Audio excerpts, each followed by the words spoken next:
terima kasih semuanya Bapak Ibu dan beserta teman-teman yang hadir pada mini webinar kita yang pertama hari ini. Perkenalkan, saya Jorgi Fadra. Saya selaku panitia dari Inahya mengucapkan selamat datang dan terima kasih atas partisipasi Bapak Ibu untuk dapat menghadiri mini webinar Inahya yang pertama pada hari ini. Mini webinar Inahya ini sendiri kami buat dalam rangka mencoba untuk meningkatkan awareness kembali para peneliti-peneliti khususnya yang sangat tertarik di dunia ekonomi kesehatan. Nah, pada hari ini sudah hadir pembicara-pembicara kita yang hebat-hebat ini. Ada Bu Eka Puji dari Rumah Sakit UI serta selaku pengurus Inahya. Lalu ada Bapak Doni Hardiawan selaku peneliti Center for Economics and Development Studies. Lalu ada Ibu Dr. Ayunda Dewi dari dosen IKM Universitas Brawijaya. Serta ada moderator kita pada hari ini Bapak Riki Relaksana selaku peneliti dari Center for Economics and Development Studies Unpad serta dosen dari ekonomi kesehatan. Nah, acara ini sendiri kami buat agar kita semua bisa sharing, bisa tahu apa sih itu Inahya, apa sih yang akan dilakukan Inahya pada tahun ini. Dan juga mungkin teman-teman di sini yang masih yang belum memiliki tempat atau siapa untuk bertanya, di sini kami sediakan forum untuk bisa menggali lagi apa yang bisa kita lakukan di Inahya, apa manfaatnya apabila kita bisa bergabung di conference atau di kegiatan Inahya dan juga Young Health Economics and Policy Society. Mungkin sekedar saya mencoba menyampaikan info, Seven Inahya atau Annual Scientific Meeting Inahya ke-7 pada tahun 2021 ini akan dilaksanakan di Bandung pada tanggal 21 hingga 23 September 2021. Untuk formatnya sendiri, kita akan lakukan secara hybrid, ada online dan juga offline. Teman-teman yang tertarik untuk mengikuti Inahya bisa langsung cek ke website Inahya, itu di inahya.org. Di sini ada info-info tentang Inahya dan juga abstract submissions-nya. Lalu juga ada topik-topiknya yang akan kita gunakan pada tahun ini. Ada 4 topik besar seperti Population Health Economics, lalu ada Health Technology Assessment, ada Tobacco Control, dan ada Health System Strengthening. Dan juga apabila teman-teman tertarik untuk mengikuti, itu bisa menghubungi pada kontak person yang kami sediakan di website. Nah, mungkin itu saja perkenalan singkat dari kami terkait Inahya. Untuk selanjutnya kita masuk langsung ke acara utama. Pada Kang Riki, mungkin sebagai moderator, saya persilahkan. Masih di-mute, Kang. Baik, terima kasih Mas Jorgi sudah memperkenalkan tiga speaker kita dan juga memperkenalkan saya.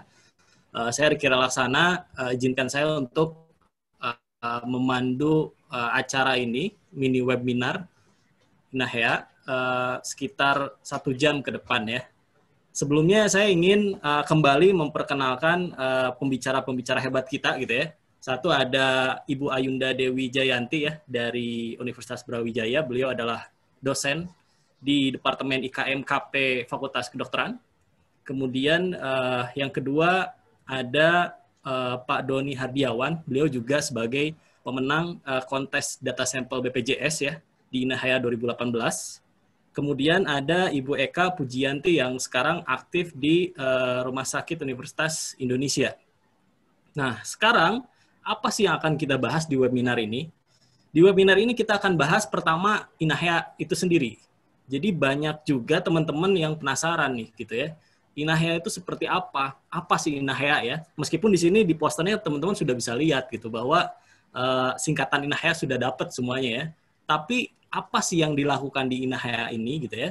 Ini akan dibahas oleh Ibu Eka ya, dan juga nanti setelah tahu INAHYA itu sendiri, bagaimana cara bergabung ya di INAHYA ini gitu. Dalam artian INAHYA memiliki agenda gitu, agenda meeting ya, annual scientific meeting hampir setiap tahun ya sebelumnya.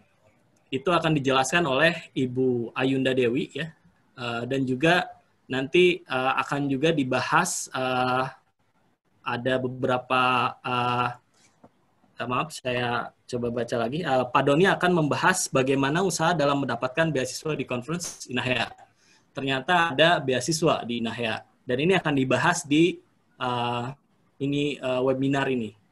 Jadi langsung saja saya serahkan kepada speaker pertama ya, Ibu Eka Pujianti, dipersilahkan. Baik, terima kasih Mas Riki. Saya izin share screen ya. Ya Bu, silakan Bu. Oke, baik. Kita mulai sedikit. Ini sebenarnya sih memang, sebentar, kenapa jadi di sini ya? Ini menyiapkannya sebenarnya sih untuk teman-teman lebih ini ya, lebih kenal, lebih dekat saja. Sebenarnya forumnya pengen santai ya, Mas Riki ya. Oke, baik. Jadi dalam rangkaian persiapan kegiatan ASM ke-7 INAHYA yang akan kita laksanakan di Bandung nantinya, ini dalam salah satu rangkaian dari panitia, ini ingin sebenarnya lebih mendekatkan kepada para calon-calon peserta ya sebenarnya apa sih sebenarnya INAHYA gitu.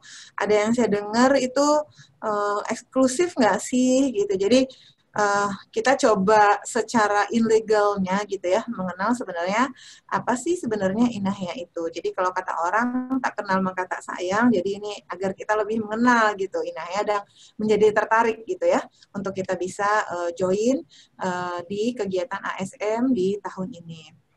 Nah, sebenarnya harusnya ada video, jadi izin memang kita sudah coba cari, mungkin nanti kita bisa sajikan di next session saja.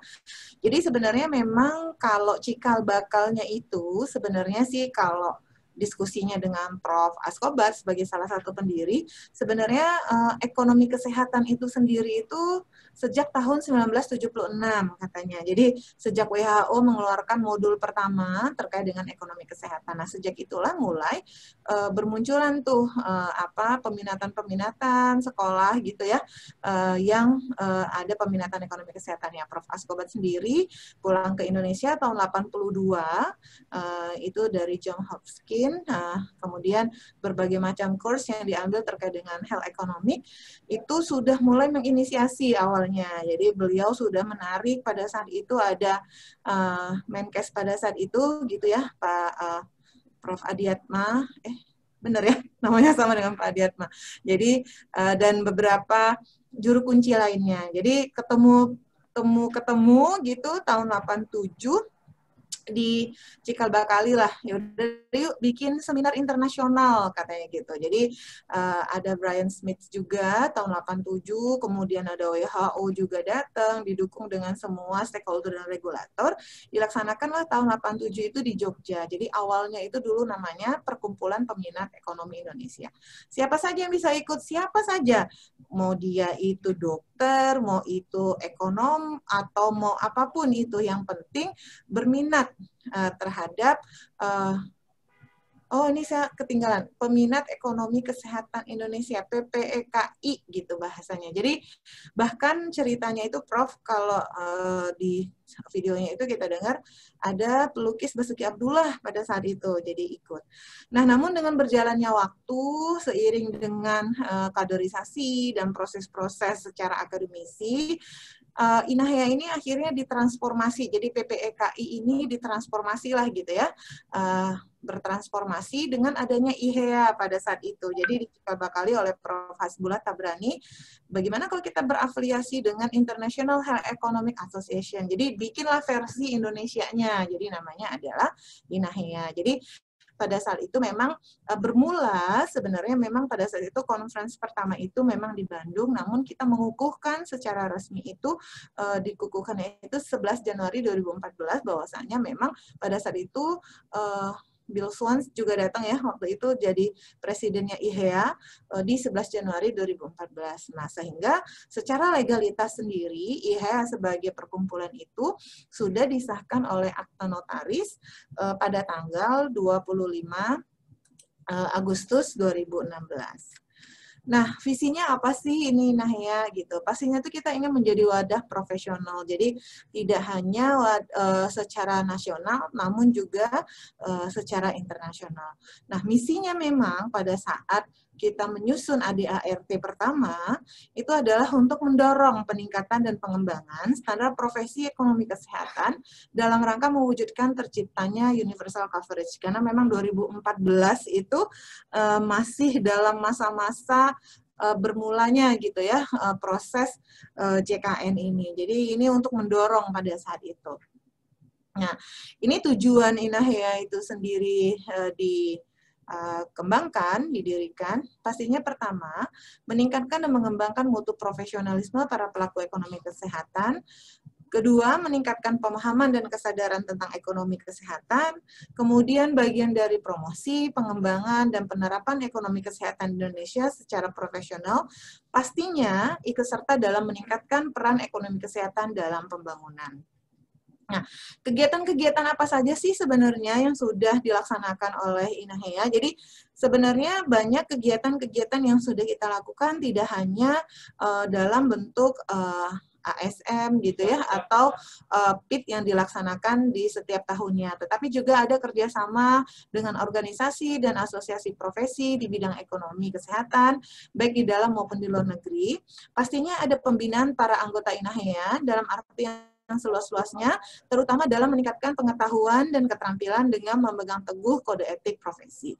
Nah, selain dari kegiatan ASM, PIT, kemudian workshop ya, ataupun training-training, kita juga menerbitkan jurnal Inahya, di mana kita mengenal yang namanya jurnal EKI gitu ya, Jurnal Ekonomi Kesehatan, di mana di dalam jurnal ini melibatkan banyak sekali karya-karya ilmiah dari teman-teman mahasiswa ataupun praktisi, sehingga bisa memperkaya khasanah wawasan dalam bidang keilmuan dan juga menjadi mendorong gitu ya sebagai policy menggerakkan mesin birokrasi ya sebagai policy brief nantinya yang akan disampaikan kepada pihak regulator. Serta ada kegiatan-kegiatan lain yang dianggap perlu sepanjang tidak bertentangan dengan tujuan Inahya. Nah, ini saat ini mungkin adalah salah satu kegiatan gitu ya, di mana untuk mendorong percepatan informasi untuk promosi agar seluas-luasnya agar kegiatan ASM ini dapat diketahui oleh khalayak ramai. Ini secara singkat ya, siapa sih sebenarnya yang berada di balik semua Inahya ini. Jadi memang ini adalah cikal bakal pengurus-pengurus yang baik harian ataupun baik dalam hal nasehat gitu ya, ada super pengawasnya. Jadi ada memang secara akte gitu ya, founder itu ada 5 orang, lalu ada pengawas, lalu ada pengurus harian. Ini secara singkat memang ini adalah Prof. Askobat sih sebenarnya di awal ya, di tahun 87 tadi, lalu ada Prof. Hasbullah, ada Bu Beki, ada Bu Mar, didukung oleh Bu Yani dan Pak Abdillah pada saat penandatanganan akte tersebut. Dan kita juga ada Dewan Pengawas, di mana beliau adalah penasehat gitu ya, maksudnya lebih memberikan banyak arahan dan masukan terkait dengan pengembangan dan tracknya Inahea gitu. Ada Prof. Laksono, Prof. Suhasil, ada Pak Donald, dan juga ada Prof. Alimin. Nah, ini adalah jajaran pengurus harian, ketuanya adalah Prof. Hasbullah, dengan wakil ketua itu Prof. Budi Hidayat, sekretaris ada Bu Yulita dan saya, bendahara Bu Beki dan Bu Yani, untuk bagian riset dan advokasi itu ada Pak Abdillah dan Bu Mardiati dalam capacity building.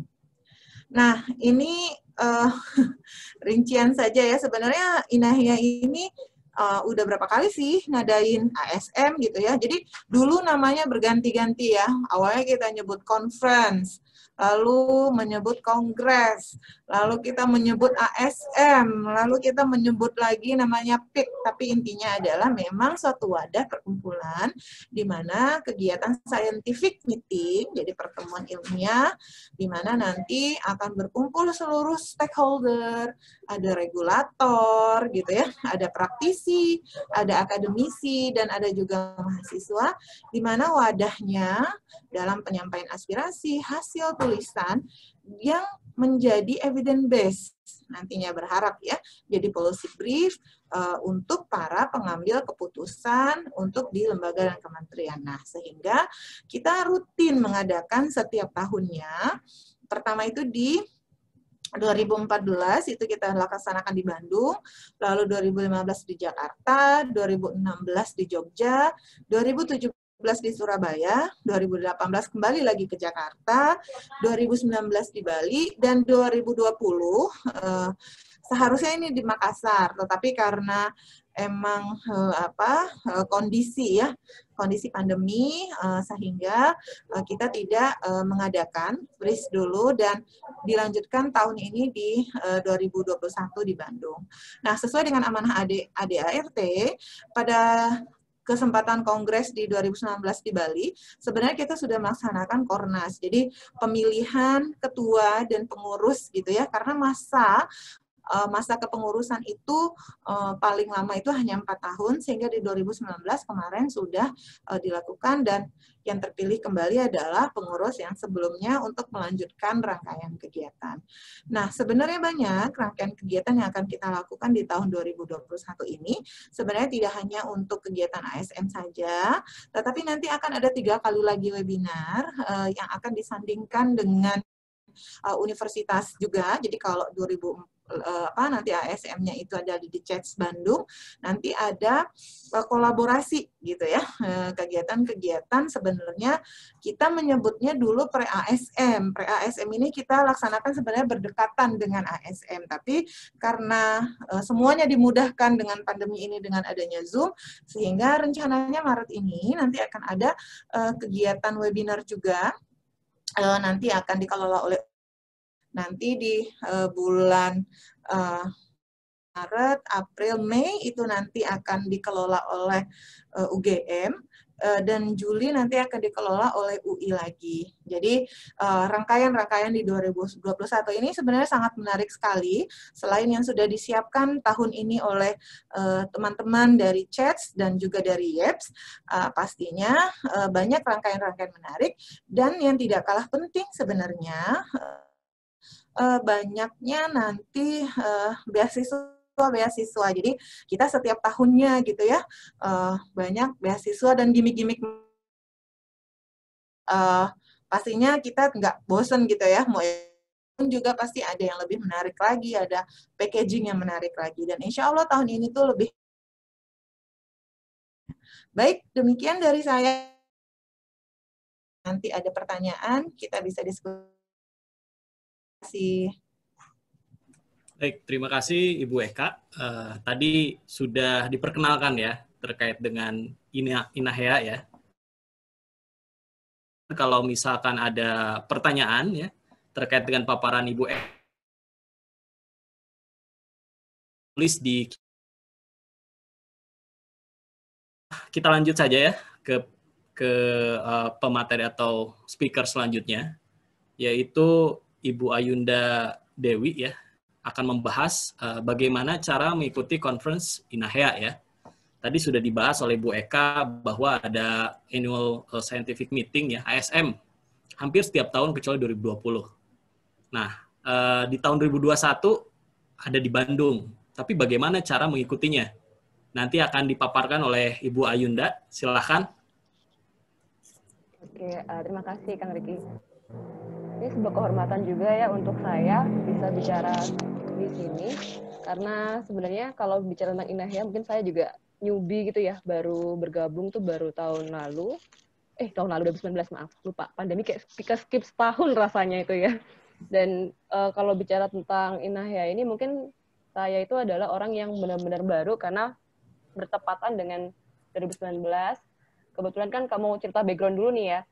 Saya kan tergabung di FK Brawijaya ini karena masuk CPNS ya. Jadi dapat jalur yang khusus nih, dari bisa dokter bisa langsung masuk tanpa S2. Padahal kan sebenarnya kalau kita dosen kan harus S2 tuh. Nah, di titik yang sama, karena saya ditempatkan di departemennya IKM, saya tuh berpikir gitu, mau jadi expert di bidang apa ya. Jadi kayak benar-benar yang tanpa apa, dan pingin apa ya, secara passion juga masih pengen mencari hal yang apa ya, pengen digali lebih jauh lagi. Dan kebetulan juga dulu banyak teman-teman yang sounding tentang Inahya ini di grup dan kayak berpikir, oh, health economy kayaknya hal baru deh, dan belum ada nih expertnya di Brawijaya. Dan selama ini coba kalau saya lihat kan, biasanya ngecek dulu nih expertnya, speakernya siapa. Itu kan kebanyakan kalau saya ngelihatnya, kalau nggak di UI, UGM, UI, UGM gitu. Dan saya jadi di titik itu merasa bahwa oke, ini kayaknya bisa banyak belajar di sini dan bisa menjalin koneksi juga nih. Sehingga mungkin ini benar-benar yang persepsi dari seseorang yang di luar dari lingkaran gitu ya, dan berusaha untuk apa ya, bisa update juga, dan mungkin nanti kalau ada yang kurang-kurang bisa ditambahin juga ya. Saya izin share screen dulu.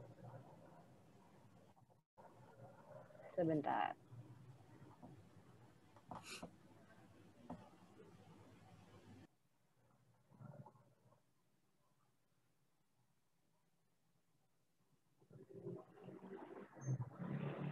Oke, bisa kelihatan ya? Nah.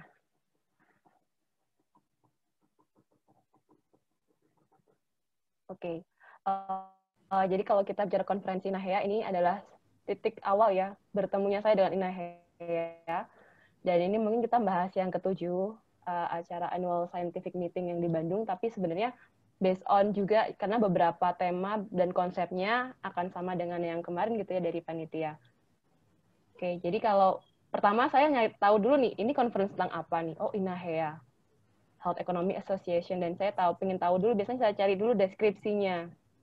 Oh, memang tentang asosiasi expert nih di bidang ekonomi kesehatan, yang dulunya juga berafiliasi juga ya dengan International Health Economic Association gitu kan. Itu kan kayak forum ekonomi yang sudah level global gitu. Dan dari 2014 Inahya juga sudah melakukan 6 annual scientific meeting, meskipun tadi seperti dibilang oleh Mbak Eka macam-macam namanya. Jadi saya lihat di sini progresif sekali kan. Kalaupun maksudnya kalaupun memang belum besar pun juga, tapi udah besar sih, emang udah besar ya. Dan saya ngerasa itu memang improve terus tiap tahunnya. Dan saya beruntung sekali karena kemarin ketika conference itu saya dapat scholarship. Nah, ini juga proses yang apa menurut saya juga sangat menarik, karena memang yang pertama kita biasanya kan ditanya dulu nih ide apa yang diangkat di abstrak dan sebagainya, dan nggak nyangka juga ternyata apa yang saya tulis di situ bisa membawa saya untuk diterima gitu ya.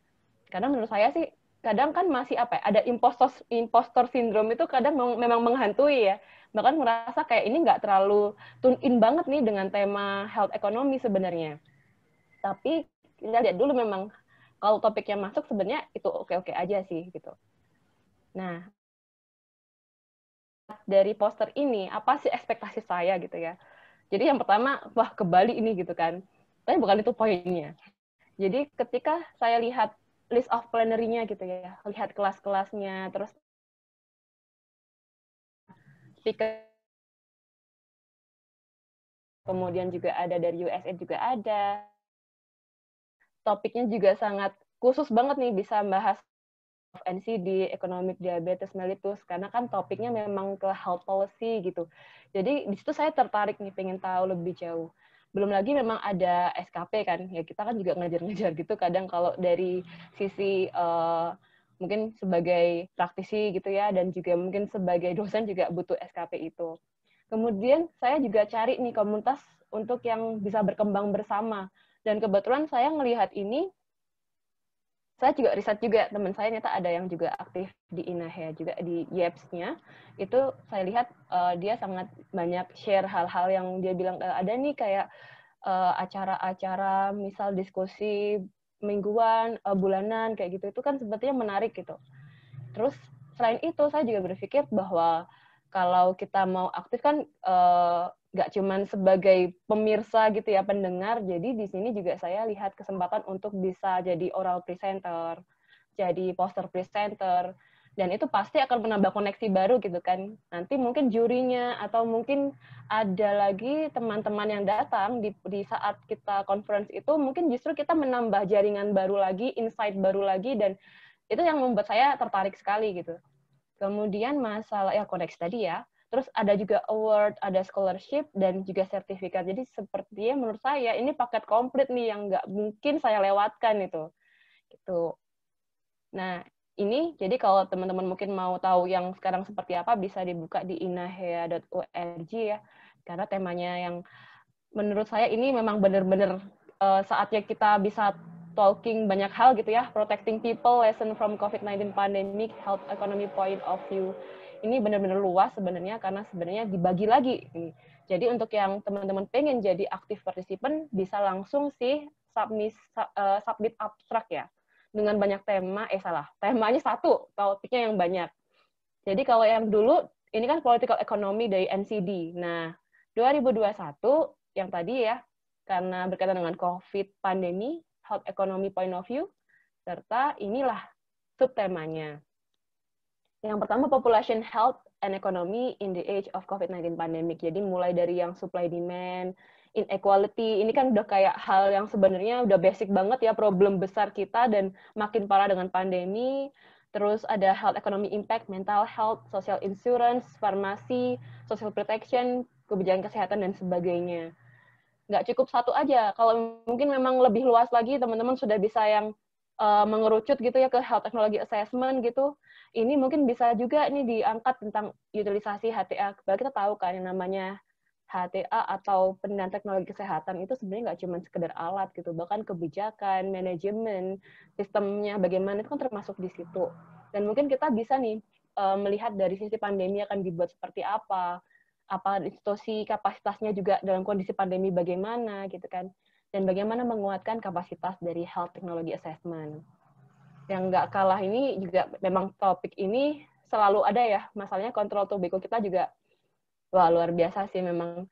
Ini dengan subtemanya smoking, cost tobacco, dan sebagainya ini bisa teman-teman cek ya nanti.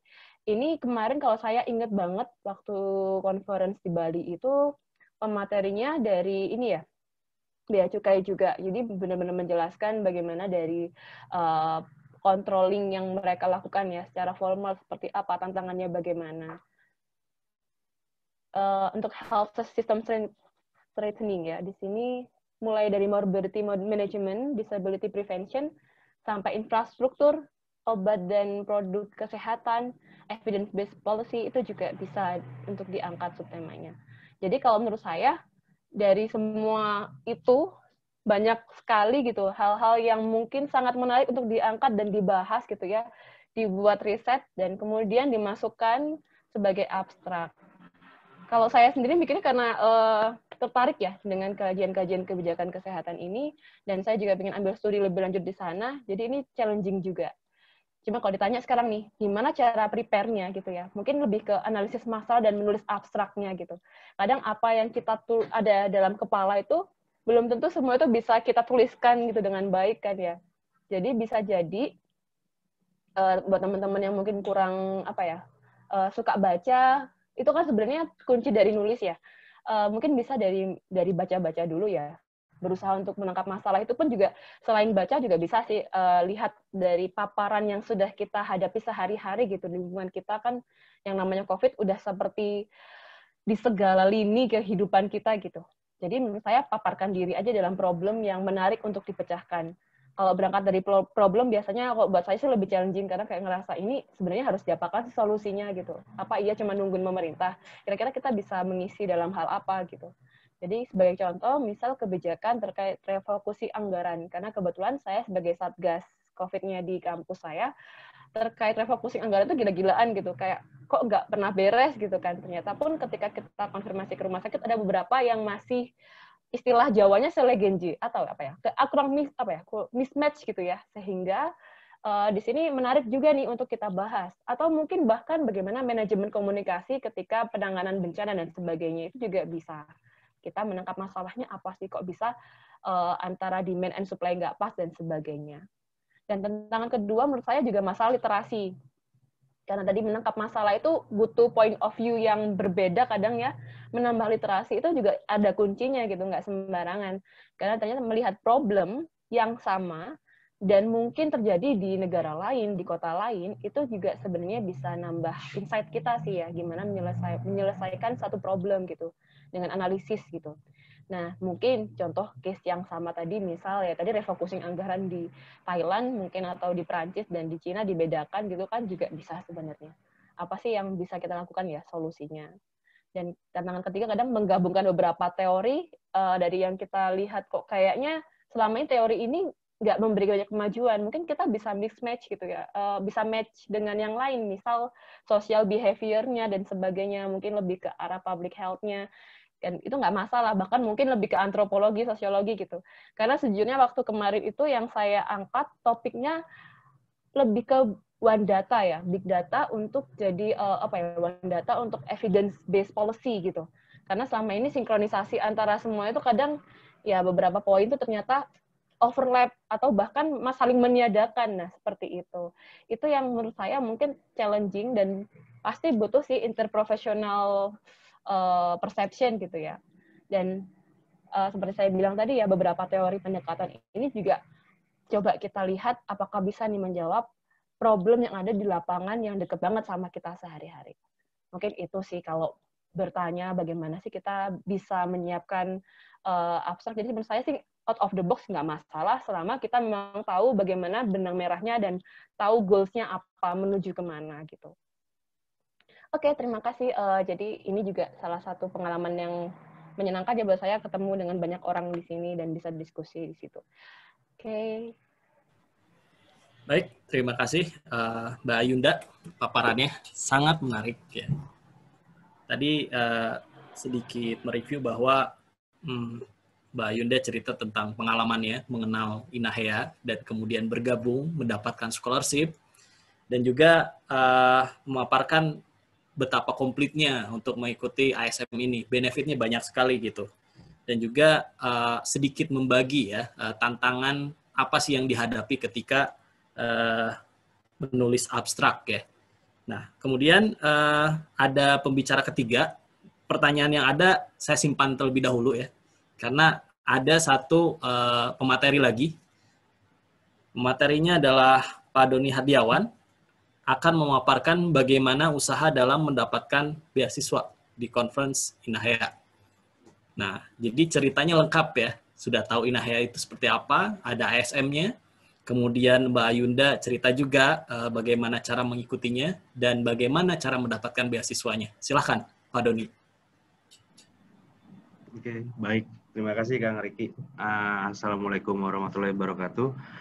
Selamat sore, teman-teman, Bapak, Ibu, dan rekan-rekan di INAHEA. Perkenalkan, nama saya Doni Hardiawan. Saya saat ini sebagai peneliti di Center for Economics and Development Study, Fakultas Ekonomi, Universitas Padjadjaran. Saya juga sebagai dosen junior di Fakultas Ekonomi dan Fakultas Ekonomi dan Bisnis Universitas Padjadjaran. Nah, sebenarnya saya izin share screen ya. Sebentar. Oke. Nah, oke. Sebenarnya ada banyak orang yang lebih layak buat berbicara di sini sebenarnya. Cuman karena memang yang lebih berkompeten ya daripada saya. Cuman memang karena niat dan tujuannya untuk sharing, terus tentang sharingnya juga tentang Inahya, dan kebenaran saya tahun lalu, tahun 2019 itu ikut Inahya, dan kemudian saya juga kebenaran beruntung sempat dapat scholarship juga di Inahya. Jadi ya pas saya dapat tawaran itu, saya pikir oke lah, nggak masalah kalau saya ikut berbicara di sini, karena niatnya untuk sharing aja. Ya, ada 3 hal nanti mungkin yang ingin saya jelaskan. Yang pertama tentang beasiswa dari konferensi Inahya, yang kedua nanti adalah tentang cara mendapatkan beasiswa dari konferensi Inahya, dan hal apa aja sih yang ketiga yang perlu diperhatikan setelah menerima beasiswa dari sebuah conference atau conference yang khususnya di Inahya. Oke. Nah, ini sebelah kiri poster Inahya tahun 2019. Kalau kita lihat ada price list di situ ya, ASM. Ya, itu ada early bird, ada regular, dan ada student. Ya, yang paling murah untuk saya ikuti itu waktu itu adalah early bird. Kenapa? Karena saya udah nggak jadi mahasiswa lagi. Ya, jadi saya harus bayar minimal 2,5 juta. Bukan uang yang kecil buat saya.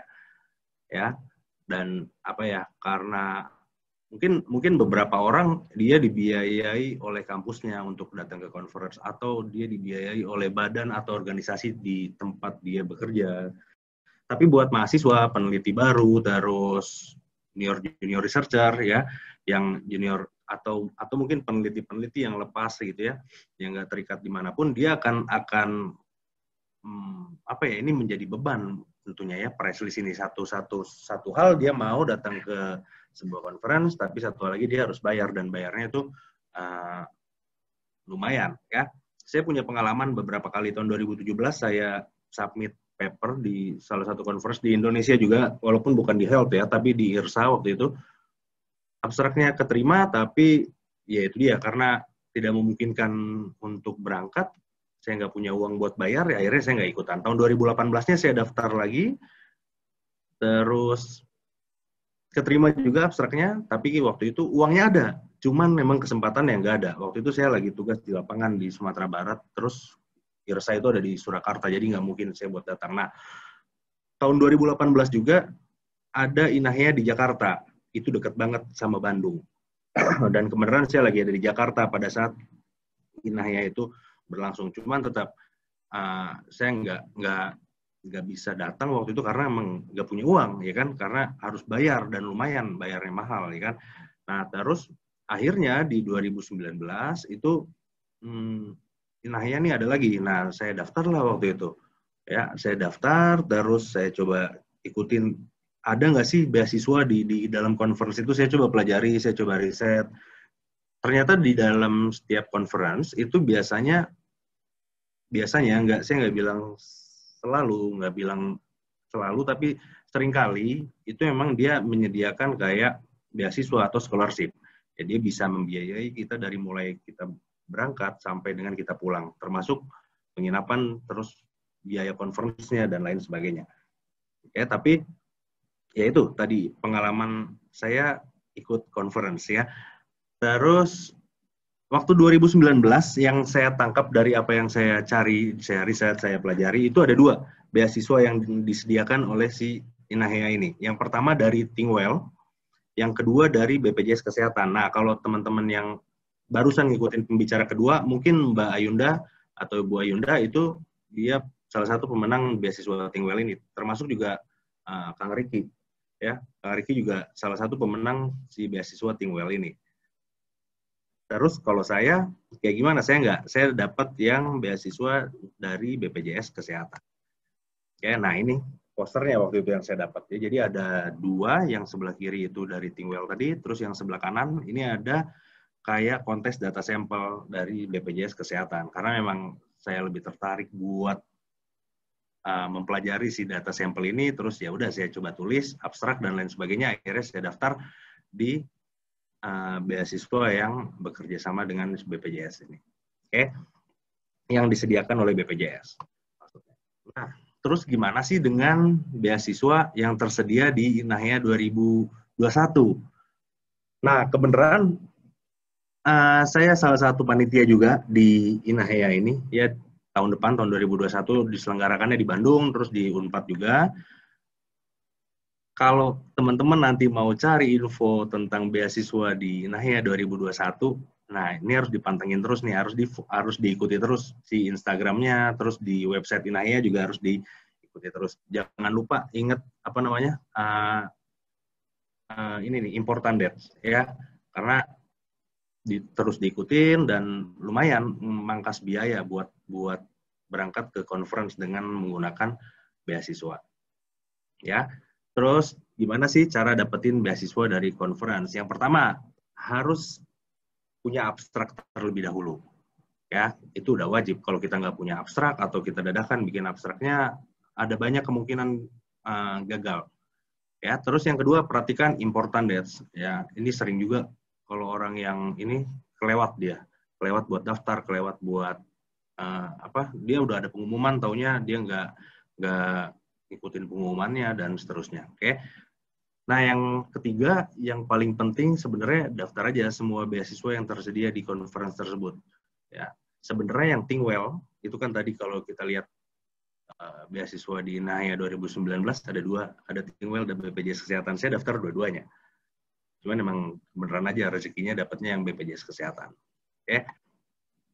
Jadi kita harus daftarin aja semuanya yang tersedia. Nggak ada masalah kok. Misalkan kalau kita keterima dua-duanya, kita ambil salah satu, nggak ada masalah. Oke, terus yang keempat ya udah nothing tulus. Begitu udah daftar, lupakan aja. Cuman tetap ikutin important dates-nya tadi. Ya, kenapa? Karena ya itu tadi. Ini udah, kalau kita udah submit abstrak, ya ujung-ujungnya adalah balik lagi kita beruntung atau tidak. Ya kan, beruntungnya tanda kutip. Ya, beruntung tanda kutip tuh, beruntung kan dia adalah kesiapan dan kesempatan ketemu di satu titik bersamaan, yaitu namanya beruntung. Gitu. Oke, terus harus seperti apa abstraknya? Ini dasarnya. Ini yang bilang, maksud saya kalimat ini saya ambil dari pembimbing saya waktu di kampus ya, profesor saya di kampus dulu. Terus kalau penasaran siapa profesornya, ya dia yang paling banyak nerbitin jurnal di Fakultas Ekonomi. Jadi saya percaya banget apa kata dia. Oke, yang pertama, setiap abstrak itu harus ada summary dari existing empirical literature. Harus minimal 2 kalimat lah. 1 atau 2 kalimat ya. Terus yang kedua, ini penting. Kita harus punya novelty. Novelty dari paper yang kaitannya dengan existing literature sebelumnya. Ya. Jadi kita harus punya pembaruan di paper kita itu. Terus yang ketiga, itu yang kedua yang terpenting menurut saya. Yang ketiga, metodologi. Termasuk di dalamnya ada data, terus metode apa yang kita gunakan, novelty-nya apa, ya, dan lain sebagainya. Yang keempat, ya pasti di dalam abstrak itu ada hasil analisis kita seperti apa, terus kaitannya dengan literatur sebelumnya seperti apa, dan yang kelima ada implikasi kebijakan. Oke, jadi itulah abstrak, tapi ini adalah dasar ya, bukan berarti dengan kita ngikutin alur ini kita pasti lolos buat conference atau kita pasti lolos buat dapetin beasiswa di conference, enggak. Ini tuh cuman dasar dari penulisan abstrak. Oke, kalau misalkan gimana cara bikin abstraknya yang bagus dan lain sebagainya, yang biar menarik abstraknya, biar kita bisa lolos conference. Tenang, nanti pertemuan selanjutnya kita akan bahas tentang itu ya, Kang Riki ya. Di pertemuan yang selanjutnya mungkin nanti ada yang lebih expert dari saya, ada yang lebih kompeten buat berbicara hal-hal seperti itu. Ini contoh abstrak saya yang saya masukkan ke Inahya waktu itu ya. Memang kebenaran ceritanya ini mencari jenis penyakit katastropik baru di Indonesia. Ya, penyakit katastropik itu kalau orang yang nggak tahu, teman-teman dari ekonomi ini pasti nggak akan tahu. Penyakit katastropik itu kayak jantung, terus diabetes, terus yang cuci darah tuh. Ya, itulah ya. Yang kayak gitu saya juga nggak terlalu paham sebenarnya jenis-jenis penyakitnya. Cuman kita dengan menggunakan data BPJS waktu itu, risetnya kebenaran kita pakai data setnya BPJS yang populasi, big datanya BPJS. Cuman karena ada sampel data keluar, saya coba compare si data populasi ini dengan data sampel yang ada di BPJS. Saya coba compare, terus saya jadikan di abstrak, terus saya submit. Rupanya ini yang menang. Gitu. Nggak susah metodenya, hal sederhana, cuman memang kalau data-data sampel BPJS itu tersedia dan gratis, dia kemudian nggak berat datanya, cuman memang sekarang kayaknya kalau minta harus izin dulu ya. Saya udah lama nggak mainin data itu lagi, tapi kayaknya masih gratis dan masih bisa kita peroleh dengan mudah, tinggal minta izin aja. Itu yang pertama. Yang kedua, ini yang saya ajukan ini abstrak yang saya ajukan buat beasiswa yang dari Thinkwell. Ya, kalau yang tadi tentang katastropik menentukan jenis penyakitnya, kalau yang ini tentang siapa sih penderita katastropik di Indonesia. Saya pakai datasetnya BPJS, data big data BPJS dan data sampel BPJS juga di situ. Oke. Terus yang ketiga, nanti ada orang bertanya, apa emang harus pakai data-data yang resmi besar seperti itu? Enggak juga. Ini contohnya saya pakai data Susenas, dan Susenasnya jadul lagi 2014. Ya, ini ngebahas tentang child maltreatment di Indonesia. Ini saya masukkan juga ke dalam beasiswa yang Thinkwell tadi. Dan ketiganya lolos untuk ikut INAHEA, tapi yang menang yang pertama, yang ini yang menang, gitu. Yang menang beasiswa maksudnya. Nah, terus kalau IRSA ini abstrak saya waktu masuk IRSA, saya tulis di sini sama rekan saya, Pak Estro Sialoho, ini peneliti hebat juga dia dari Unpad.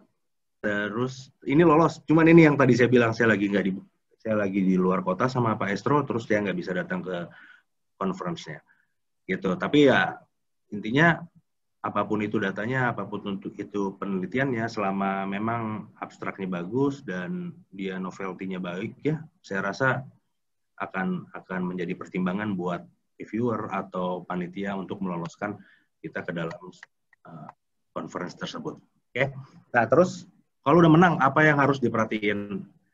Yang pertama, siapkan materi presentasi sebelum kita berangkat ke conference. Kenapa? Karena di conference, jangan sampai pas udah kita di sana, kita malah kerja sendiri, sibuk sendiri. Enggak. Jadi maksudnya kalau udah di conference, ya udah berbaur aja dengan orang lain. Saya akan memperhatikan presentasi orang lain, saya akan memperhatikan kan suka ada tuh poster di kalau di conference, saya suka ngeliatin kayak gituan, dan saya suka kenalan sama orang lain juga, ngobrol-ngobrol gitu sama orang yang saya nggak kenal, tapi dia dari mana, kita dalam lingkup ilmu yang sama, kan menarik juga tuh. Oke, jadi siapkan materi presentasi sebelum berangkat ke sana.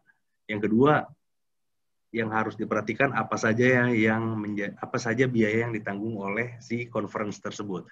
Jangan sampai conference-nya dibayarin tapi ongkosnya enggak, ya. Itu tentatif ya. Jadi tapi itu perlu diperhatikan. Yang ketiga, ya udah persiapkan keberangkatan, jangan sampai ada yang ketinggalan kayak gitu. Oke. Nah, mungkin itu yang bisa saya sampaikan mengenai persiapan bagaimana kita memenangkan bagaimana kita mencari scholarship di dalam sebuah conference, tentunya khususnya di INAHEA. Kayak gitu. Pak Riki, saya kembalikan, silakan. Baik, terima kasih Pak Doni. Yoi. Jadi sekedar informasi bahwa Pak Doni ini adalah ketua panitia dari ASM INAHEA yang saat ini. Tapi memang beliau sangat low profile ya. Tadi juga ceritanya memang bagaimana perjalanan beliau ya mendapatkan beasiswa, di mana itu harus ada kesempatan, ada uang, dan kita siap gitu ya. Yeah. Nah, tadi sedikit saja mereview bahwa ada hal-hal yang harus disiapkan ya. Pertama, abstrak harus disiapkan. Kemudian kita harus memperhatikan tanggal-tanggal penting ya yang ada di INAHEA. Ketiga itu coba aja daftar semua beasiswa, dan yang terakhir harus nothing tulus gitu. Nah, betul. Ya, kemudian tadi juga bahas tentang abstrak ya. Bagaimana abstrak yang baik, konten-kontennya ya. Dan juga ketika sudah menang beasiswa, tidak cukup dengan bersyukur saja. Ada juga yang harus disiapkan gitu ya. Siapkan materi presentasinya, udah dapat beasiswa, bersyukur, nggak siap presentasinya kan. Yeah. Bahaya juga. Kemudian memperhatikan biaya yang ditanggung, dan terakhir persiapkan keberangkatannya ya. Nah, 3 speaker kita sudah tampil ya, dan memberikan informasi-informasi penting ya terkait INAHEA. Dan di sini saya buka dulu pertanyaan yang sudah masuk ya. Jujur saja pas saya baca pertanyaannya memang sangat menarik, dan saya berpikir bahwa sebenarnya terkait isu pandemi itu ada beberapa series webinarnya ya. Jadi tidak berhenti di sini. Gitu. Tapi saya coba bacakan dan coba hubungkan dengan materi-materi yang sudah disampaikan oleh Bapak Ibu ya, speaker. Pertanyaannya dari Pak Bagas Budi ya. Bagaimana peran ekonomi kesehatan dalam mengakselerasi kebijakan inovasi kebijakan publik dalam aspek kesehatan dalam masa pandemi saat ini? Apakah teman-teman Inahya sudah berkontribusi secara real dalam hal-hal yang saya tanyakan tersebut? Jika sudah, sebutkan indikatornya apa saja. Terima kasih. Jadi kita ditagih, ini Inahya kontribusinya seperti apa nih terkait dengan kebijakan terutama di saat pandemi seperti ini, gitu ya. Saya membuka kesempatan untuk Bapak Ibu speaker untuk menjelaskan bagaimana Inahya selama ini berkontribusi dan akan berkontribusi terhadap kebijakan terkait COVID yang dihadapi saat ini. Ini yang jawab harus Mbak Eka. Mbak Eka bukan berkontribusi lagi. Udah, coba jelaskan Mbak Eka. Ini udah keren banget kalau Mbak Eka. Silahkan Mbak Eka dulu, Mangga. Oke, baik. Ini sebenarnya sih dari satu pertanyaannya kalau di breakdown, itu sebenarnya ada 3 ya nggak sih sebenarnya pertanyaannya. Jadi sebenarnya bagaimana cara kita ya, peran ekonomi kesehatan dalam mengakselerasi kebijakan inovasi, kebijakan publik dalam aspek kesehatan dalam masa pandemi ini. Jadi, justru key player-nya gitu ya, key player-nya, tenaga ahlinya yang banyak memberikan kontribusi yang pastinya dengan memiliki evidence base ya, dari banyak karya-karya ilmiah dan juga banyak masukan, itu pastinya adalah bagian dari tim pakarnya dari ekonomi Inahya sendiri. Jadi kita kan nggak bisa melepaskan gitu ya sosok seorang Prof. Hasbullah, sosok Prof. Asko Badgani, sosok Bu Beki, Prof. Laksono, itu adalah kita gitu di Inahya, dan kita tuh sudah nggak meragukan lagi lah kontribusi beliau-beliau tersebut di dalam percepatan dalam penyelesaian masa pandemi ini, kemudian apa langkah-langkah yang harus dilakukan oleh pemerintah, sumbang saran seperti apa yang diberikan. Jadi kita mengakselerasi kebijakan ini pastinya dengan memiliki senjatanya itu, gitu ya, policy brief yang harus kita berikan ke pemerintah itu pastinya harus berbekal dari data-data yang sudah dikumpulkan. Nah, ekonomi kesehatan ini kan memang suatu hal sebenarnya tuh kita nggak bisa bilang ini barang baru lagi gitu ya. Di setiap aspek kebijakan publik. Jadi ini tuh nggak bisa lepas gitu dari peran-peran dari ekonomi kesehatan. Bagaimana kita lihat dalam pandemi gitu ya, pandemi ini bagaimana proses pembiayaan yang terjadi, bagaimana negara akhirnya ikut menanggung kerugian, misalnya kalau saya bergerak dari perspektif rumah sakit gitu ya, ini nggak bisa dong semuanya dibebankan kepada negara gitu dalam hal pembiayaannya. Pastinya memang inilah peran serta bagaimana pola pembiayaannya dengan metode dinasti biji seperti apa. Ini adalah akselerasi dari seluruh tim ekonomi kesehatan. Jadi memang nggak bisa dilepaskan. Kontribusi pastinya sudah banyak karena teman-teman ekonomi kesehatan, teman-teman Ekokes lah yang memegang peranan penting pastinya sebagai endorsement dari seluruh policy brief. Jadi kita sebagai menggerakkan memobilisasi gitu ya untuk baik dari organisasi, baik juga nanti dari regulasinya. Kemudian indikatornya apa saja? Nah, kalau memang indikator ini kembali kepada perspektif mana kita akan melihat. Apakah kita dari perspektif pemerintah sebagai regulatorkah, perspektif sebagai kita taruh sebagai praktisi lah gitu ya, atau sebagai kami sebagai praktisi di rumah sakit, kita sebagai provider gitu ya. Nah, artinya indikator-indikator ini memang namanya kebijakan secara makro dan mikro, pasti kita akan menilainya pasti berbeda. Kalau secara makro misalnya kebijakan-kebijakan publik dari ekonomi kesehatan ini misalnya diambil dari proses pembiayaan. Kita sederhana aja ya, gitu pembiayaan. Pastinya perhitungan dan penetapan dari setiap kebijakan itu pasti harus ada perhitungannya gitu ya. Bagaimana akhirnya tarif itu cost per days yang ditetapkan, pasti ada dasar hospital based rate-nya berapa dan segala macam. Pasti itu adalah memang studi yang harus dilaksanakan. Lalu bagaimana kebijakan itu secara makro dilaksanakan oleh para ekonom kesehatan di level mikro, di level provider pelayanan kesehatan. Pastinya kami gitu ya, harus menghitung benar-benar berapa sebenarnya unit cost yang akan kita pada saat melayani COVID misalnya gitu.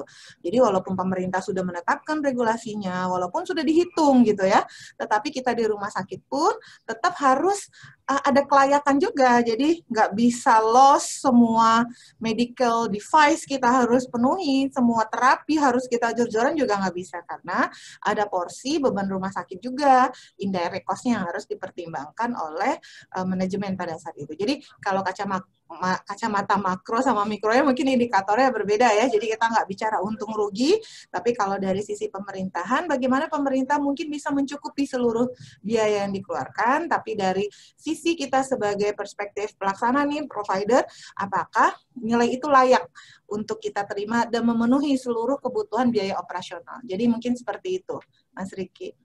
Yep. Bisa ditambah kali ini sama Kang Doni, Mbak Ayunda.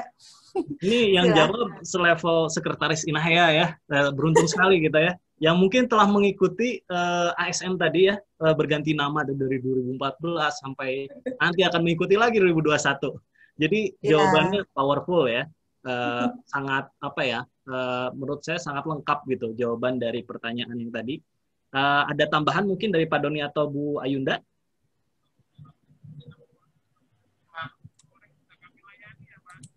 Mungkin Pak Doni dulu ya, silakan Pak. Ya, Bu Ayunda dulu ya, saya lagi mikir soalnya. Saya juga mikir nih Pak, berat sekali pertanyaannya. Iya. Tapi kalau ya udah deh, saya coba jawab ya. Kalau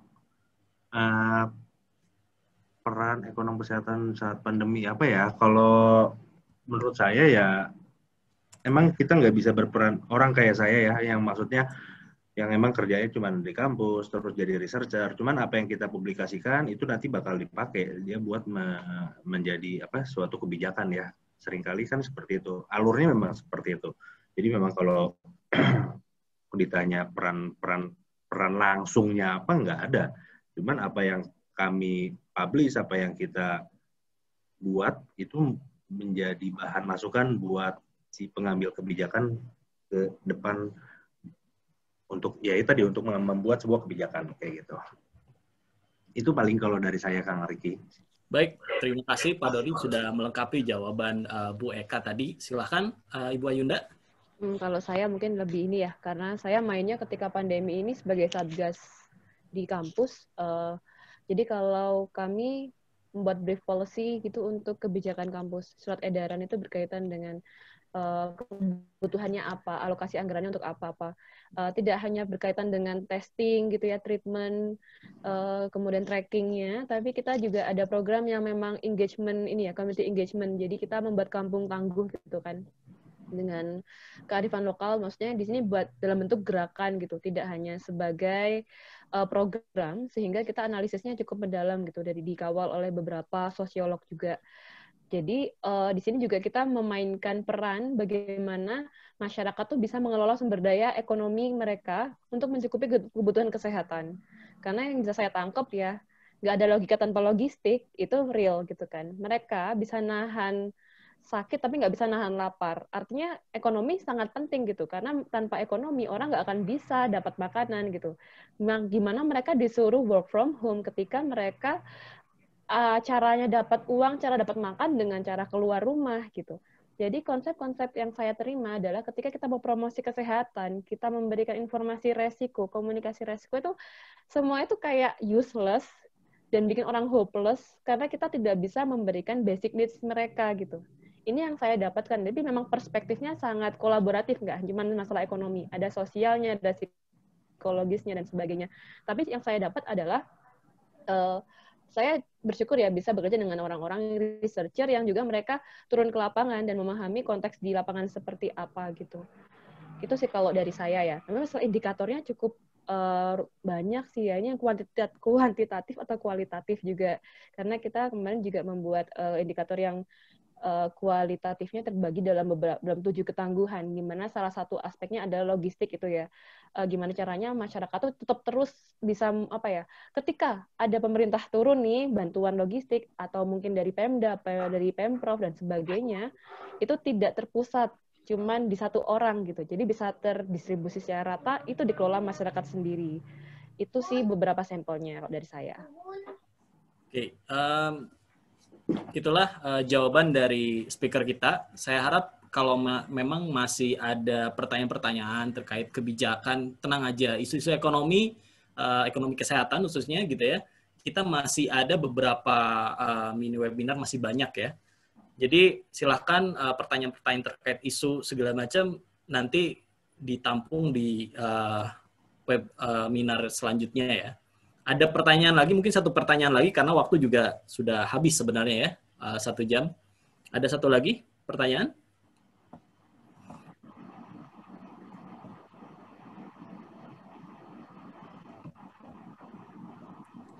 Aku yang nanya deh. Speaker yang nanya sama siapa? Speaker lagi. Ada yang bertanya lagi? Oh iya Bu, ada yang bertanya lagi. Ada bertanya ya? Ya. Ada. Pertanyaan, anonim ya. Oke. Tapi dikenalkan nih, Pak Budi Indrawan. Kebijakan apa saja yang pernah dilaksanakan oleh INAHEA dari awal dibentuk sampai sekarang? Khusus kepada daerah sangat terpencil yang masih terbelakang dan kurang info terhadap penyakit umum yang sebenarnya bisa dimitigasi.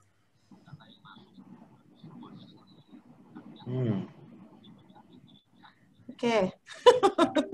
Kayaknya pertanyaan pertama itu men-trigger pertanyaan-pertanyaan selanjutnya ya. Iya, ini Menarik. sih memang ya harusnya level Prof. Hasbullah sih ya yang menjawab gitu. Jadi sebenarnya gini, saya sih bukan ini ya, kita kan tidak bisa memisahkan seorang Prof. Hasbullah, seorang Prof. Asko Badgani dari labelnya INAHEA gitu ya. Karena bagaimanapun beliau adalah founder, beliau adalah cikal bakal. Jadi ibaratnya nih, apapun yang beliau lakukan ya under oath gitu ya, on behalf gitu ya, terkait dengan INAHEA. Jadi kalau ditanya sebenarnya kebijakan apa saja gitu. Jadi waktu di Surabaya itu kita mengadakan mini diskusi gitu, juga dengan mengundang Menteri Kesehatan. Jadi itu memang suatu forum nasional sih sebenarnya ya kita sebut, tapi hanya memang kalangan terbatas saja. Nah, siapa saja yang kita izinkan untuk melakukan presentasi itu adalah seluruh peserta yang sudah lolos oral, tapi level kebijakannya itu yang bisa di-endorse adalah untuk yang kebijakan nasional. Jadi upaya yang kita lakukan pastinya melalui forum-forum nasional itu. Nah, seluruh kebijakan atau seluruh hasil ilmiah gitu ya, hasil tulisan, evidence base yang dikumpulkan oleh teman-teman, research yang dikumpulkan oleh teman-teman, itu dipaparkan langsung di depan menteri. Jadi Bu Nila pada saat itu ya, kita di Hotel Bumi Surabaya. Tahun berapa itu ya? 2017 kayaknya. Ya, jadi pada saat itu memang interaktifnya sangat menarik sekali karena memang Bu Nila banyak mendapatkan masukan-masukan. Nah, salah satu dari kajian yang disampaikan pada saat itu khususnya adalah untuk pembiayaan kesehatan untuk DTPK. Jadi DTPK itu karena topiknya kita di Surabaya itu, kalau di Bali itu kan NCDs gitu ya, tapi kalau di Surabaya itu masih evaluasi keberlangsungannya JKN ini. Benar nggak sih ini mencapai nanti target pada saat itu ya, waktu itu harus 100% nih di 2018 ya, waktu itu seingat saya harus cakupan sekian-sekian gitu. Pokoknya arahnya tuh lebih ke roadmap lah pada saat itu. Nah, jadi banyak sekali sih sebenarnya hal-hal yang sangat temuan yang sangat menarik di lapangan yang disajikan dalam bentuk karya ilmiah, disajikan dalam bentuk presentasi yang sudah kita sampaikan ke dalam langsung kepada pemangku kebijakan. Nah, pastinya kita tidak bisa mensegmentasi Inahea ini hanya khusus buat di JKN saja. Makanya pada saat di Bali kemarin, kita kembangkan lagi topiknya terkait dengan NCDs gitu. Jadi kalau kepada kepala daerah kita undang kepala daerah. Waktu itu kita bicara tentang terkait dengan pajak cukai pajak rokok daerah deh kayaknya, bagaimana cukai itu bisa membantu pembiayaan kesehatan pada saat itu ya. Waktu itu kan masih PBI. Bagaimana sih mekanisme agar PBI lebih banyak porsinya? Lalu bagaimana agar semua orang bisa mengakses, tapi pemerintah daerah tidak punya cukup dana pada saat itu APBD-nya, seperti itu. Jadi banyak sih berkembang kebijakan-kebijakan pada saat itu. Nah, sebenarnya tidak hanya pada saat kongres saja, kami pun melanjutkan sebenarnya pertemuan-pertemuan in-depth interview, kemudian pastinya forum-forum yang panel gitu ya, diskusi panel gitu, yang lebih mendetailkan lagi apa sih rekomendasi pada saat itu yang diberikan, rekomendasi kebijakan yang diberikan oleh Inahea. Jadi memang setiap kongres itu tuh biasanya tuh punya buah gitu ya. Ada buahnya dalam bentuk proceeding, ada buahnya nanti bentuknya dalam Scopus kalau di Unair gitu ya, ada buahnya dalam bentuk jurnal, dan ada buahnya juga dalam bentuk policy brief yang kita sampaikan ke pemangku kebijakan. Nah, hal-hal inilah pastinya yang mendorong bagaimana kebijakan-kebijakan pemerintah itu diambil ya agar fairness-nya ada gitu ya. Jadi sangat penting sekali masukan-masukan dari para akademisi dan dari para mahasiswa karena menjadi dasar kebijakan ke depannya untuk pemerintahan. Jadi mungkin kalau forum-forum terbatas yang sifatnya sebagai narasumber gitu ya, itu pasti seluruh para dewan pengurus juga semua jajaran yang baik di founder ataupun di dewan penasehat adalah bagian yang tidak bisa terpisahkan dari Inahea untuk masukannya dan kontribusi beliau-beliau semua di dalam memperbaiki setiap sendi-sendi kebijakan. Jadi tidak hanya di level makro, mikro tadi gitu ya, tapi juga yang sampai dengan ke daerah-daerah terpencil dan DTPK. Demikian Mas Riki. Baik, kembali ya jawaban yang sangat lengkap dari Bu Eka ya. Dan menarik bahwa di Inahea itu satu level menteri pun hadir gitu. Jadi sudah ada researcher tangguh gitu ya di dalamnya. Kemudian ada founder dari Inahea itu sendiri hadir ya. Dan juga pembuat kebijakan juga ada di situ. Jadi menurut saya itu adalah ajang untuk membicarakan kebijakan ya antara researcher, peneliti, dosen gitu ya, baik di bidang ekonomi, kesehatan gitu ya, dan juga dengan khususnya Menteri Kesehatan. Baik, apakah sudah cukup jawaban Ibu Eka, Pak Doni dan Bu Ayunda? Apakah ada tambahan atau sudah cukup? Sedikit mungkin ya, kalau saya waktu itu ingat waktu presentasi poster itu Bu Eka. Jadi teman-teman banyak juga dari daerah juga ya, beberapa ambil sampel kebijakan di pesisirnya Sumatera, kemudian daerah-daerah yang memang daerah terpencil seperti apa, dan mereka memang di situ sharing dan bertemu beberapa ahli yang ternyata juga pernah riset yang sama di daerah yang mungkin sama-sama kriterianya tapi daerah berbeda. Jadi mereka tukar insight di situ dan saya juga bisa mendengar banyak hal. Oh, ternyata unik juga ya gitu. Jadi saya juga sebagai pengamat, pendengar, observer juga mendapat banyak ilmu sih di situ. Baik. Justru memang sebenarnya momen yang sangat ditunggu-tunggu itu tuh ya momen kita saling sharing ya, Mbak Yunda ya. Jadi maksudnya selain tadi Mbak Yunda udah sampai ini untuk community menambah jejaring gitu ya, jaringan kita, karena memang saling tahu referensi aja nih. Kalau saya tuh paling seneng itu kalau udah terima jurnal yang saya baca itu referensi duluan. Karena apa? Itu memperkaya referensi saya juga gitu. Jadi maksudnya, oh oke, ini kayak ketinggalan yang ini nih. Oh dia lebih update. Oh oke, ada yang lebih terbaru. Jadi maksudnya itu menambah kita kayak, oh ini menarik, kita harus baca lagi nih. Oh ternyata masih ada kurang nih, harus kita baca gitu. Jadi asiknya sih di sana gitu ya, bertukar apa ya? Tukar. Oh saya studi saya sebelumnya seperti ini dulu lah ya, waktu Mas Doni presentasi gitu ya. Saya jadi moderatornya, itu tuh menarik banget karena kita sama-sama ngolah data, tapi pada saat kok lu pakainya yang ini sebagai variabelnya, kenapa yang ini, harusnya ini lebih menarik. Jadi serunya sih di situ ya. Jadi kalau kita sama-sama gemes gitu ya, kalau ngelihat data tuh kayaknya tuh seru banget gitu. Jadi ya mungkin karena kondisinya sekarang pandemi, mungkin segala cengkerama kita yang saling pada saat bersama bertemu itu mungkin akan terasa berbeda. Tapi saya yakinlah teman-teman Chats dan Yeps itu sudah menyiapkan suatu forum yang luar biasa gitu ya. Bagaimana tidak mengindahkan, menghilangkan gitu ya momen-momen kebersamaan, saling berbagi, bertukar pikiran, saling berdiskusi. Kok bisa begini? Kok bisa metodenya ini? Masuknya di sini gitu. Jadi itulah yang serunya gitu ya. Jadi ya kita udah nggak sabar nih nunggu nih ya Mas Georgia, Mas Ria, Mas Doni untuk next ASM ini seperti apa, seperti itu.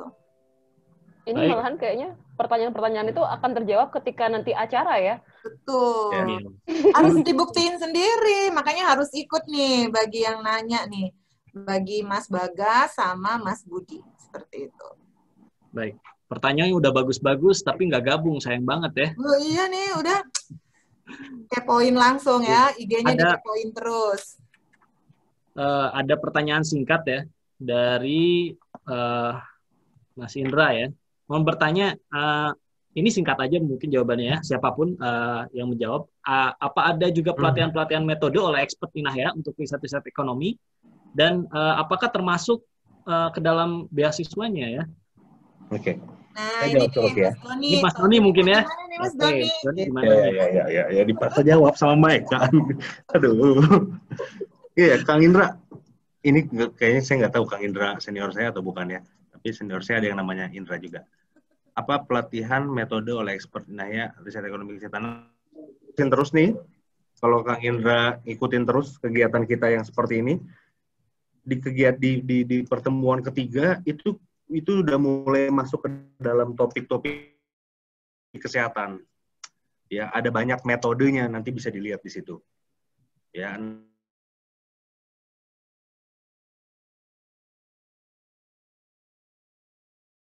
Saya lupa deh apa lagi ya. Pokoknya yang berkaitan dengan health economy itu nanti ada di pertemuan setelah ketiga, karena pertemuan pertama dan pertemuan kedua itu masih membahas tentang apa sih itu conference, gimana cara cari beasiswa, gimana cara daftarnya, ya masih yang seputar-seputar itu. Gimana cara bikin abstrak. Tapi nanti di pertemuan ketiga sampai ke, kita punya 6 atau 7 pertemuan ya.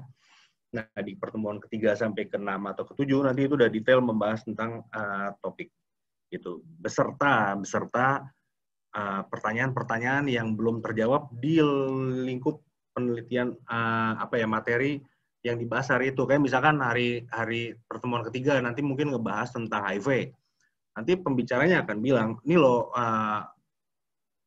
di sisi ini HIV itu belum dijawab, di sisi sana HIV itu belum dijawab. Ini bisa jadi riset question, bisa jadi kayak ide buat penelitian yang lebih baru. Nah itu nanti akan dibahas di pertemuan ketiga dan keempat. Termasuk juga tentang metodologi penelitian. Nah kemudian kalau terkait dengan apa tadi pertanyaannya yang selanjutnya? Apakah termasuk ke dalam skema beasiswanya? Ditanggung nggak? Tahun 2019 itu yang Thinkwell ya, yang Thinkwell itu masuk ke dalam pelatihan metode. Ya Kang Riki dulu yang ikut karena saya menang yang BPJS, jadi saya nggak ikut. Nah yang ikut itu pemenang-pemenang Thinkwell. Bu Ayunda ini juga saya rasa ikut dulu harusnya. Mungkin doain aja tahun ini tetap ada, akan ada lagi yang seperti itu. Jadi kalau misalkan ada yang teman-teman menang scholarship di INAHYA, nanti pelatihannya bisa di-cover oleh si scholarship tersebut. Tapi ya itu dia, buat tahu kapan dan apa aja scholarship yang tersedia, maka follow terus aja ya. Pesan sponsor, follow terus di Instagram Inahya dan website Inahyanya. Seperti itu. Baik, terima kasih Pak Doni atas jawabannya dan speaker-speaker Bu Eka, Bu Ayunda juga. Saya ingin menyapa sedikit sebelum saya serahkan kepada Pak Jorgi ya. Ada Mbak Royasia Fikri Ramadhani ya. Mbak Roya dari YAPS ya, sebagai Ketua YAPS di sini kita join ya untuk bikin ASM ini. Dan juga ada Direktur CEDS ya, bosnya saya dan Pak Doni di sini, Pak Adiatma Siregar ya di sini. Selamat bergabung Pak dan semoga pertemuan ini menjadi trigger buat teman-teman semua mengajak teman-teman yang lain untuk bergabung ya di mini webinar selanjutnya yang tidak akan kalah seru. Sayang sekali ya waktu membatasi kita, inginnya pasti sekalipun semalaman kita ngobrolin Inahya itu tetap seru ya, nggak habis-habis gitu ya obrolan tentang Inahya. Tapi saya harus akhiri ya, dan tadi materi-materinya sudah saya review untuk masing-masing ya. Saya serahkan kepada Pak Jorgi, terima kasih kepada seluruh speaker yang telah menyampaikan pengalamannya dan materinya tadi. Saya serahkan, enggak, Pak Jorgi? Ya, terima kasih banyak Kang Riki. Wah, keren banget tadi pembicara-pembicara kita dari Bu Eka, Pak Doni, dan juga Bu Ayunda.